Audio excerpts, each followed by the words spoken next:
Treatment permanent ആണോ? Smoothening treatment permanent ആണോ എന്ന് ചോദിച്ചു കഴിഞ്ഞാൽ സ്മൂത്തനിങ് പെർമനൻ്റ് ആണ്. ആക്ച്വലി നമ്മുടെ ഒറിജിനൽ ഹെയറിൽ നമ്മൾ ട്രീറ്റ് ചെയ്തത് ഒരിക്കലും പോലും വൺസ് സ്മൂത്തനിങ് ചെയ്ത് കഴിഞ്ഞ് കഴിഞ്ഞാൽ ആ ഹെയർ ഗ്രോ ചെയ്യുന്നതിനനുസരിച്ച് നമ്മുടെ ഹെയർ ഇവിടെ നിന്നാണ് ഗ്രോ ചെയ്ത് വരിക.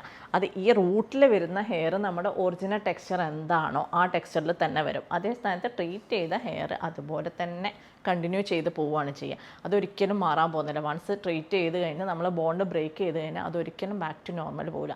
അങ്ങനെ വരുമ്പോൾ അത് പെർമനൻ്റ് ആണെന്ന് പറയാം. പക്ഷേ ആൾക്കാരുടെ വിചാരം ഫസ്റ്റ് നമ്മൾ ചെയ്ത് കഴിഞ്ഞ് കഴിഞ്ഞാൽ ലൈഫ് ലോങ് അത് നിൽക്കും എന്ന രീതിയിൽ ചിന്തിക്കുന്ന കുറേ ആൾക്കാരുണ്ട്. പക്ഷേ അതൊരിക്കലും നമുക്ക് പോസിബിൾ അല്ല. കാരണം ഹെയർ വളർന്നുകൊണ്ടേ ഇരിക്കുമല്ലോ. സ്മൂത്തനിങ്ങും സ്ട്രെയിറ്റനിങ്ങും സെയിം ആണ്. തമ്മിലുള്ള ഡിഫറൻസ് എന്താണ്? സെയിം ആണോ എന്ന് ചോദിച്ചു കഴിഞ്ഞാൽ സ്ട്രെയിറ്റനിങ് തന്നെയാണ് സ്മൂത്തനിങ് എന്ന് പറയുന്നത്. ഹെയർ സ്ട്രെയിറ്റനിങ് എന്നാണ് ശരിക്കും അതിൻ്റെ പേര് എന്ന് പറയുന്നത്. ഈ സ്ട്രെയിറ്റനിങ്ങിനകത്ത് 2 സബ് ഡിവിഷൻസ് ഉണ്ട്. ഒന്ന് റിബോണ്ടിങ്ങും ഒന്ന് സ്മൂത്തനിങ്ങും. ഇതിനകത്ത് ഇപ്പോൾ റിബോണ്ടിങ് എന്ന് പറയുന്നത് ഇപ്പം നമ്മൾ അധികം ചെയ്യാറില്ല. പണ്ടൊക്കെ റിബോണ്ടിങ്ങും ചെയ്യാറുണ്ടായിരുന്നു. റിബോണ്ടിങ് ചെയ്ത് കഴിഞ്ഞാൽ ഹെയറിനെ നമ്മളൊരു മോർ ദാൻ 90% സ്ട്രെയിറ്റ് ആക്കുക എന്നുള്ളതിനായിരുന്നു റിബോണ്ടിങ് എന്ന് പറയുന്നത്. സ്മൂത്തനിങ് എന്ന് പറയുന്നത് ആക്ച്വലി 60 to 70% സ്ട്രെയിറ്റ് ലുക്ക് എന്നായിരുന്നു ഇത് ഇറങ്ങിയ കാലത്ത് ഇതിൻ്റെ കണക്ക് എന്ന് പറയുന്നത്. പക്ഷേ ഇന്ന് എങ്ങനെയാണെന്ന് വെച്ച് കഴിഞ്ഞാൽ എല്ലാവരും വിചാരിക്കുന്ന സ്മൂത്തനിങ് എന്ന് പറഞ്ഞു കഴിഞ്ഞാൽ 100% അത് സ്ട്രെയിറ്റ് ലുക്ക് വരും എന്നുള്ളത്. അത് മാക്സിമം എഫേർട്ട് എടുത്തിട്ട് നമ്മൾ സ്ട്രെയിറ്റ് ആക്കി എടുക്കുന്നതാണ് ഈ സ്മൂത്തനിങ് നമുക്ക് ആ സ്ട്രെയിറ്റ് ലുക്ക് കിട്ടുന്നത്. ഇതിനകത്ത് രണ്ടും തമ്മിലുള്ള ഡിഫറൻസ് എന്ന് പറയുന്നത് പ്രൊഡക്റ്റിലോ ഒന്നിലും ഒരു വ്യത്യാസം വരുന്നുണ്ട്. അതേ സ്ഥാനത്ത് നമ്മൾ ചെയ്യുന്ന പ്രൊസീജിയറിൽ ചെറിയ 1-2 സ്റ്റെപ്പ് നമ്മൾ റിബോണ്ടിങ്ങിൽ ആഡ് ചെയ്യും. ബാക്കിയൊക്കെ സെയിം തന്നെയാണ്. ആ പ്രൊസീജിയർ ആഡ് ചെയ്യുന്നത് കൊണ്ട് മാത്രമാണ് ഇതിന് പക്കാ സ്ട്രെയിറ്റ് ലുക്ക് വരുന്നത്. ഇപ്പം കുറച്ചുകൂടെ അത്രയും സ്ട്രെയിറ്റ് വേണ്ടാണ്ടാണ് നമ്മൾ സ്മൂത്തനിങ് ചെയ്യുന്നത്. പണ്ടൊക്കെ എന്ന് പറഞ്ഞാൽ നമുക്ക് ക്ലാസ് തരുന്ന സമയത്ത് സ്മൂത്തനിങ് എന്ന് പറഞ്ഞു കഴിഞ്ഞാൽ അത് ചെറിയൊരു വേവി ആയിട്ട് തന്നെയായിരുന്നു അവർ കാണിച്ചു തന്നുകൊണ്ടിരുന്നത്. പക്ഷേ ഇപ്പോൾ എന്ന് പറഞ്ഞു കഴിഞ്ഞാൽ സ്മൂത്തനിങ് ചെയ്ത് കഴിഞ്ഞാലും സ്ട്രെയിറ്റ് ലുക്ക് തന്നെയാണ്. റിബോണ്ടിങ് അത്രയ്ക്ക് നമ്മളിട്ട് പോകുന്നുമില്ല. ആഫ്റ്റർ സ്മൂത്തനിങ് ഹെയർ ഫോൾ അല്ലെങ്കിൽ ഹെയർ ഡാമേജ് എങ്ങനെയാണ് ഉണ്ടാവാറ്? കൂടോ അതോ കുറയോ? സ്മൂത്തനിങ് ചെയ്ത് കഴിഞ്ഞാൽ ഹെയർ ഡാമേജ് ആവുമോ എന്ന് ചോദിച്ചു കഴിഞ്ഞാൽ സ്മൂത്തനിങ് ചെയ്തുകൊണ്ട് ഒരിക്കലും ഹെയർ ഡാമേജ് ആവില്ല. ഹെയർ ഫോള് വരില്ല. സ്മൂത്തനിങ് ചെയ്യുന്നതിനകത്ത് എന്തെങ്കിലും ഒരു ഇത് വന്നു കഴിഞ്ഞാൽ നമ്മൾ സ്കാൽപ്പിലേക്ക് അപ്ലൈ ചെയ്യുന്നില്ല ഒരിക്കലും. സ്മൂത്തനിങ്ങിൻ്റെ ക്രീം എപ്പോഴും സ്കാൽപ്പിൽ നിന്ന് ഒരു 1 സെൻറ്റിമീറ്റർ വിട്ടിട്ടാണ് സ്മൂത്തനിങ്ങിൻ്റെ ക്രീം അപ്ലൈ ചെയ്യുന്നത്. അതുകൊണ്ട് ഹെയറിൻ്റെ ലോസ് വരാൻ ചാൻസ് ഇല്ല. ഹെയർ ഫോള് വരില്ല. ഹെയർ ഫോൾ ഉണ്ടെന്നുണ്ടെങ്കിൽ അതിന് നമുക്ക് എന്തെങ്കിലും ഇൻറ്റേർണൽ ഇഷ്യൂസ് ഉണ്ടാവും. കാരണം നേരത്തെ മുതലേ ഹെയർ ഫോൾ ഉള്ള ആൾക്കാരായിരിക്കും. അവർ അത് മുന്നേ ശ്രദ്ധിച്ചിട്ടുണ്ടാവില്ല. സ്മൂത്തനിങ് ചെയ്ത് കഴിയുമ്പോൾ നമ്മളൊരു ട്രീറ്റ്മെൻറ്റ് എടുത്ത് കഴിയുമ്പോൾ നമ്മൾ ഒന്നുകൂടെ ശ്രദ്ധിക്കുമല്ലോ ഹെയറിനെ കുറിച്ചിട്ട്. അങ്ങനെ വരുമ്പോഴാണ് നമ്മൾ ഇത് കാണുന്നുണ്ടാവുക, ശ്രദ്ധിക്കുന്നുണ്ടാവുക. അതിൻ്റെ മുന്നേ ഹെയർ കൊഴിഞ്ഞു പോയതൊന്നും നമ്മൾ അറിഞ്ഞിട്ട് പോലും ഉണ്ടാവില്ല. അങ്ങനെ വരുമ്പോഴാണ് അധികം ആൾക്കാർ സ്മൂത്തനിങ് ചെയ്തതിന് ശേഷം ഹെയർ ഫോൾ എന്നുള്ളൊരു കംപ്ലയിൻ്റ് ആയിട്ട് വരുന്നത്. ഒരിക്കലും ഹെയർ ഫോൾ സ്മൂത്തനിങ്ങിൻ്റെ ഭാഗമായിട്ട് വരില്ല. അത് ശരിക്കും നമ്മുടെ എന്തെങ്കിലും ഇൻറ്റേർണൽ ഇഷ്യൂസ് കൊണ്ടാണ് വരിക. ഇൻറ്റേർണൽ ഇഷ്യൂസ് എന്ന് പറഞ്ഞു കഴിഞ്ഞാൽ ഒന്നെങ്കിൽ വൈറ്റമിൻ ഡെഫിഷ്യൻസി ഉണ്ടാവും. വൈറ്റമിൻ ഡി ഒക്കെ ഒരുവിധം എല്ലാവർക്കും കുറവായിരിക്കും. പിന്നെ അല്ലെങ്കിൽ എന്തെങ്കിലും ഹോർമോണൽ ഇഷ്യൂസ് ഉണ്ടാവും. PCOD, തൈറോയിഡ്, അങ്ങനെയുള്ള എന്തെങ്കിലും ഹോർമോണൽ ഇഷ്യൂസ് ഉണ്ടാവും. ഇതൊക്കെ ഉണ്ടെങ്കിൽ അതിൻ്റെ ഭാഗമായിട്ടൊക്കെ ഹെയർ ഫോൾ വരും. പിന്നെ ഡാമേജ് ആവുമോ എന്നുള്ള ക്വസ്റ്റ്യൻ എന്ന് പറഞ്ഞു കഴിഞ്ഞാൽ സ്മൂത്തനിങ് എന്ന് പറഞ്ഞു കഴിഞ്ഞാൽ 100% കെമിക്കൽ ട്രീറ്റ്മെൻറ്റ് തന്നെയാണ്.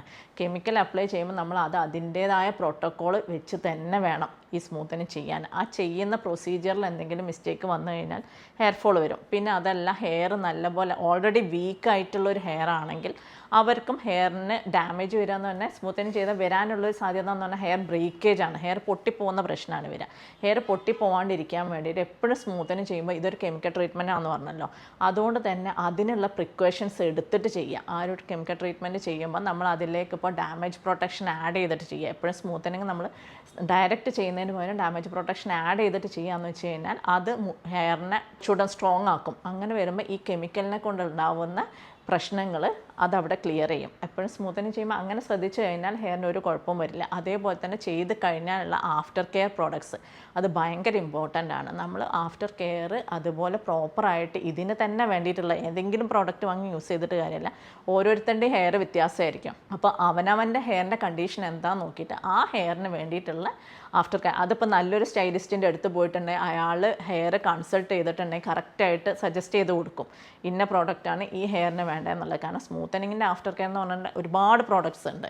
അതിൽ ഓരോ ഹെയറിനനുസരിച്ച് അത് വ്യത്യാസം വരും. അത് ഏതാണെന്ന് കറക്റ്റ് നോക്കിയിട്ട് തന്നെ വേണം നമ്മൾ യൂസ് ചെയ്യാൻ. അങ്ങനെ ഉപയോഗിക്കുകയാണെന്നുണ്ടെങ്കിൽ ഒരു കംപ്ലൈൻറ്റ് വരില്ല. അത് എത്രയോ വർഷങ്ങളായിട്ട് റിപ്പീറ്റഡ്ലി സ്മൂത്തനിങ് ചെയ്യുന്ന ആൾക്കാരുണ്ട്, അവർക്കൊന്നും ഒരു കുഴപ്പമില്ല, ഇപ്പോഴും ചെയ്തു പോകുന്നുണ്ട്. പിന്നെ സ്മൂത്തനിങ് ഒരിക്കൽ ചെയ്ത് കഴിഞ്ഞാൽ പിന്നെ ചെയ്യുന്നതെന്ന് പറഞ്ഞാൽ നമ്മൾ ട്രീറ്റ് ചെയ്ത ഹെയർ വീണ്ടും തൊടൂല. അതിൽ റീഗ്രോത്ത് വന്ന ഏരിയ എത്രയാണോ ആ ഭാഗം മാത്രമാണ് ചെയ്തിട്ട് വിടുക. അങ്ങനെ വരുന്ന സമയത്ത് ഈ ഹെയറിൻ്റെയൊക്കെ നമ്മൾ വീണ്ടും ചെയ്യുന്നില്ല. ഒരിക്കൽ ചെയ്ത മുടിയിലോട്ട് വീണ്ടും ചെയ്യാനോട്ട് പാടുമില്ല. നമ്മൾ ആൾക്കാർ ചിലപ്പം പറയും ഗ്രോത്ത് വന്നു കഴിഞ്ഞാൽ എനിക്ക് ഫുൾ ഹെയർ തന്നെ ചെയ്യണം, ഈ ഹെയറിലും കൂടെ ചെയ്യണം എന്ന് പറയും. പക്ഷെ അത് ഒരിക്കലും ചെയ്യാൻ പാടില്ല. ഈ ഹെയറിൽ വൺസ് ട്രീറ്റ് ചെയ്ത് കഴിഞ്ഞാൽ പിന്നെ അത് റിപ്പീറ്റ് ചെയ്യരുത്. പിന്നെ നമ്മുടെ വെർജിൻ ഹെയർ എന്താണോ അവിടെ മാത്രമേ നമ്മളത് ചെയ്യാൻ പാടുള്ളൂ. സ്മൂത്തനിങ്ങിന് ശേഷം ഫസ്റ്റ് വാഷ് എപ്പോഴാണ് വരുന്നത്? സ്മൂത്തനിങ് ചെയ്ത് കഴിഞ്ഞാൽ ഫസ്റ്റ് വാഷ് വരുന്നതെന്ന് പറഞ്ഞു കഴിഞ്ഞാൽ ശരിക്കും നമ്മൾ പറയാം ഒരു 48 hours കഴിഞ്ഞ് കഴിഞ്ഞാൽ വാഷ് ചെയ്യാം. അത് നമുക്കൊരു 72 hours വരെ വെക്കുകയാണെന്നുണ്ടെങ്കിൽ ഏറ്റവും നല്ലത് 3 days. അത്രയും ദിവസം നമ്മൾ വാഷ് ചെയ്യുന്നവരെ ആ ഹെയർ കെട്ടിവെക്കാനോ നനയ്ക്കാനോ പാടില്ല. ചില ആൾക്കാർ വിചാരിക്കും ഈ ഒരു 3 days എന്ന് പറയുമ്പോൾ 3 days കഴിഞ്ഞ് കഴിഞ്ഞാൽ പിന്നെ കെട്ടിവെക്കാമെന്ന്. ആക്ച്വലി കെട്ടിവെക്കണമെങ്കിൽ നമ്മൾ ആദ്യം ആ ഹെയർ വാഷ് ചെയ്യണം. വാഷ് ചെയ്ത് കഴിഞ്ഞാൽ പിന്നെ നമുക്ക് കെട്ടിവെക്കുക പിന്നെ എന്ത് വേണമെങ്കിലും ആവാം, ഒന്നും ഒരു കുഴപ്പമില്ല. പക്ഷേ ഈ 3 ദിവസം എന്ന് പറയുന്നത് 3 ദിവസം എന്ന് പറഞ്ഞു കഴിഞ്ഞാൽ മിനിമം ഒരു 48 hours എങ്കിലും നമ്മളത് കീപ്പ് ചെയ്യണം. 48ൻ്റെ താഴേക്ക് പോകരുത്, 48 hours എങ്കിലും മിനിമം കീപ്പ് ചെയ്യുക. ആ സമയം കഴിഞ്ഞ് കഴിഞ്ഞാൽ നമ്മൾ ചെയ്ത് തീർന്ന സമയം തൊട്ടിട്ടാണ് ഈ ഒരു ടൈം കാൽക്കുലേറ്റ് ചെയ്യുന്നത്. നമ്മൾ ഫിനിഷ് ചെയ്ത സമയം തൊട്ടിട്ട് ആ സമയം കഴിഞ്ഞ് കഴിഞ്ഞാൽ ഫസ്റ്റ് വാഷ് നമുക്ക് ചെയ്യാൻ പറ്റും. ഫസ്റ്റ് വാഷ് ചെയ്യുന്നവരെ ആ ഹെയർ കെട്ടിവെക്കാൻ പാടില്ലാത്തത്. ഹെന്ന ചെയ്തിട്ടുള്ള ഒരാൾക്ക് സ്മൂത്തനിങ് ചെയ്യുന്നതിന്റെ പ്രൊസീജിയേഴ്സ് എങ്ങനെയായിരിക്കും? ഹെന്ന ചെയ്യുന്ന ആളെന്ന് പറഞ്ഞാൽ ഇപ്പോൾ വർഷങ്ങളായിട്ട് ഹെന്ന ചെയ്യുന്ന ആൾക്കാരുടെ മുടിയിൽ എന്ന് പറഞ്ഞാൽ ഹെന്നൻ്റെ കോട്ടിങ് അത്യാവശ്യം നന്നായിട്ടുണ്ടാവും.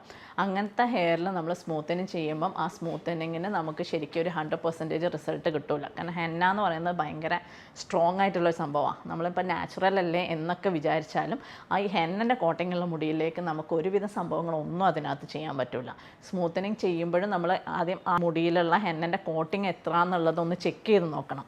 ഹെന്നൻ്റെ കോട്ടിങ് അത്യാവശ്യം നല്ലപോലെ കോട്ടിങ് ഉള്ള ഹെയർ ആണെന്നുണ്ടെങ്കിൽ നമുക്ക് സ്മൂത്തനിങ് ചെയ്യാൻ പറ്റും. പക്ഷെ നമ്മൾ വിചാരിക്കുന്ന അത്രയും 100% റിസൾട്ട് നമുക്ക് അതിൽ കിട്ടിക്കോണമെന്നില്ല. അത് ഡിപ്പെൻഡ്സ് ഓൺ ആണ് ആ ഹെയറിൻ്റെ. അതേപോലെ തന്നെ ഇപ്പം ഒരിക്കലും സ്മൂത്തനിങ് ചെയ്ത് കഴിഞ്ഞ് കഴിഞ്ഞാൽ പിന്നെ ആ ഹെയറിലേക്ക് ഹെന്ന ഉപയോഗിക്കാനും പാടില്ല. അതുവരെ ഹെന്ന ഉപയോഗിച്ച ആളാണെങ്കിൽ സ്മൂത്തനിങ് കഴിഞ്ഞ് കഴിഞ്ഞാൽ പിന്നെ അവർ ഹെന്ന യൂസ് ചെയ്യരുത്. ഹെന്ന യൂസ് ചെയ്യുമ്പോൾ ഈ സ്മൂത്തനിങ്ങിൻ്റെ റിസൾട്ടിന് അത് എഫക്റ്റ് ചെയ്യും. അതേപോലെ തന്നെ ഹെയർ ഭയങ്കരമായിട്ട് ഡ്രൈ ആവും. അപ്പോൾ ഹെയർ ബ്രേക്കേജ് കാര്യങ്ങൾ അങ്ങനെയുള്ള ഡാമേജ് വരാൻ ചാൻസ് ഉണ്ട്. സ്മൂത്തനിങ് ചെയ്തതിന് ശേഷം ആഫ്റ്റർ കെയർ പ്രൊഡക്ട്സ് ഓൺലൈനിൽ പർച്ചേസ് ചെയ്യുന്നതുകൊണ്ടുള്ള എന്തായിരിക്കും ഓൺലൈനിൽ പർച്ചേസ് ചെയ്തുള്ള എന്ന് പറയുന്നത്? സ്മൂത്തനിങ്ങിൻ്റെ ഹോം കെയർ പ്രോഡക്ട്സ് ഓൺലൈനിൽ വാങ്ങിക്കുക എന്ന് പറയുന്നത് ഓൺലൈനിൽ വരുന്നത് 100% ഒറിജിനൽ പ്രോഡക്ട്സ് ആണോ എന്നുള്ളത് നമുക്ക് ഗ്യാരണ്ടി ഇല്ല. കാരണം ഓൺലൈനിൽ അധികവും ഭയങ്കര ഓഫേഴ്സ് കാണാം ഈ ഹോം കെയർ പ്രോഡക്ട്സിന്. അധികം ആൾക്കാർ ഈ ഓഫേഴ്സ് കണ്ടിട്ടാണ് ഓൺലൈനിൽ പോയി വാങ്ങിക്കുന്നത്. പക്ഷേ ഇതിൻ്റെയൊക്കെ കോപ്പി ഇഷ്ടം പോലെ ഇറങ്ങുന്നുണ്ട്. ഈ പ്രോഡക്റ്റിൻ്റെ ഒറിജിനൽ പ്രോഡക്റ്റിൻ്റെ കോപ്പി ഇപ്പോൾ ഒരു സലൂൺ ആണെങ്കിൽ അവരെപ്പോഴും ഡയറക്റ്റ് കമ്പനിയിൽ നിന്നായിരിക്കും ആ പ്രോഡക്റ്റ് എടുക്കുന്നുണ്ടാവുക. അതുകൊണ്ട് തന്നെ അതിനകത്ത് നമുക്ക് ഒരിക്കലും കോപ്പി പ്രോഡക്ട്സ് കയറില്ല. സ്ഥാനത്ത് ഓൺലൈനിൽ വാങ്ങിക്കുന്നതെന്ന് പറഞ്ഞു കഴിഞ്ഞാൽ നമ്മളെ ഭാഗ്യം പോലെ ഇരിക്കും.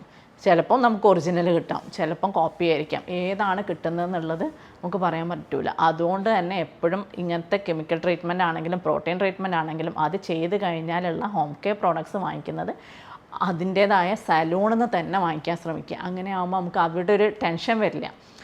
ഫേക്ക് വന്നു പോയോ എന്നുള്ളൊരു പേടിക്കേണ്ട കാര്യമില്ല. എന്തായാലും 100% സലൂണുകാർ സെല് ചെയ്യുന്നത് ഒറിജിനൽ പ്രോഡക്റ്റ്സ് ആയിരിക്കും. സ്മൂത്തനിങ് ആൻഡ് ഹെയർ കളർ ചെയ്യാൻ വേണ്ടിയിട്ട് പറ്റുമോ? സ്മൂത്തനിങ്ങും ഹെയർ കളറിങ്ങും സെയിം ഡേ ചെയ്യാന്ന് പറഞ്ഞു കഴിഞ്ഞാൽ രണ്ടും കെമിക്കൽ ട്രീറ്റ്മെൻ്റ് ആണ്. അതുകൊണ്ട് തന്നെ അത് രണ്ടും ഒരു ദിവസം ചെയ്യാണ്ടിരിക്കുന്നതാണ് ഏറ്റവും നല്ലത്. നമ്മൾ ഫസ്റ്റ് സ്മൂത്തനിങ് ചെയ്യുക, അത് കഴിഞ്ഞിട്ട് ഒരു 15 days എങ്കിലും ഗ്യാപ്പ് ഇട്ടതിന് ശേഷം മാത്രം ഹെയർ കളർ ചെയ്യുന്നതാണ് ശരിക്കും ഹെയറിന് ഏറ്റവും നല്ലത്. രണ്ടും ഒരു ദിവസം ചെയ്യുന്നതെന്ന് പറഞ്ഞു കഴിഞ്ഞാൽ ഹെയർ ഡാമേജ് ആവാനുള്ള ടെൻഡൻസി കൂട്ടും. ആഫ്റ്റർ സ്മൂത്തനിങ് ആണോ ഗ്രേ കവറേജ് ചെയ്യേണ്ടത്? ഗ്രേ കവറേജ് ആഫ്റ്റർ സ്മൂത്തനിങ് ആണ് ചെയ്യുക. പക്ഷേ അതും സെയിം ഡേ ചെയ്യാണ്ടിരിക്കുന്നതാണ് ആക്ച്വലി നല്ലത്. സ്മൂത്തനിങ് ചെയ്ത് കഴിഞ്ഞാൽ നമ്മൾ കുറച്ച് ദിവസം ഗ്യാപ്പ് ഇട്ടതിന് ശേഷം ഗ്രേ കവറേജ് ചെയ്യുകയാണെങ്കിൽ ഹെയറിന് ഏറ്റവും നല്ല അതാണ്.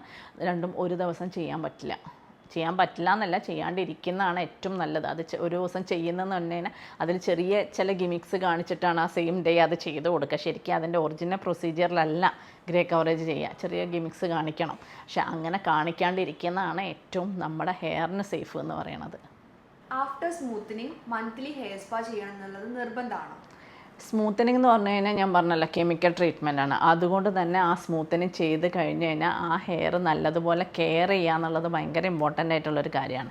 അതിന് വേണ്ടിയിട്ടാണ് നമ്മൾ മന്ത്ലി ഹെയർ സ്പാ ചെയ്യാൻ വേണ്ടി പറയുന്നത്. ആ ഹെയർ സ്പാ ചെയ്യുന്നതും നമ്മൾ ഹെയർ സ്പായിൽ തന്നെ ഒരുപാട് വേരിയൻറ്റ് വരുന്നുണ്ട്. അതിൽ സ്മൂത്തനിങ് ചെയ്ത ഹെയറിലെന്ന് പറഞ്ഞു കഴിഞ്ഞാൽ നമ്മൾ നോർമൽ സ്പാ ചെയ്യുന്നതുകൊണ്ട് പ്രത്യേകിച്ച് ബെനിഫിറ്റ് ഉണ്ടാവില്ല. അത് സ്മൂത്തനിങ് ചെയ്ത കെമിക്കലി ട്രീറ്റഡ് ഹെയറിന് വേണ്ടിയിട്ടുള്ള ഹെയർ സ്പാ തന്നെ വരുന്നുണ്ട്.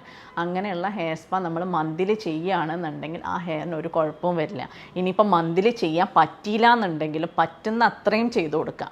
ഇപ്പോൾ ഒരു മാസം എനിക്ക് മന്ത്ലി ചെയ്യാൻ പറ്റിയില്ല, അതുകൊണ്ട് ഞാൻ ഇനി ഒരിക്കലും ചെയ്യുന്നില്ല എന്ന് വിചാരിക്കുന്നേക്കാളും നമുക്ക് പറ്റുമ്പോൾ ചെയ്ത് കഴിഞ്ഞാൽ അത്രയും ആ ഹെയറിന് അതൊരു പ്രൊട്ടക്ഷനാണ്. കാരണം ഓൾറെഡി നമ്മൾ ബോണ്ട് ബ്രേക്ക് ചെയ്തിട്ടാണല്ലോ സ്മൂത്തനിങ് ചെയ്യുന്നത്.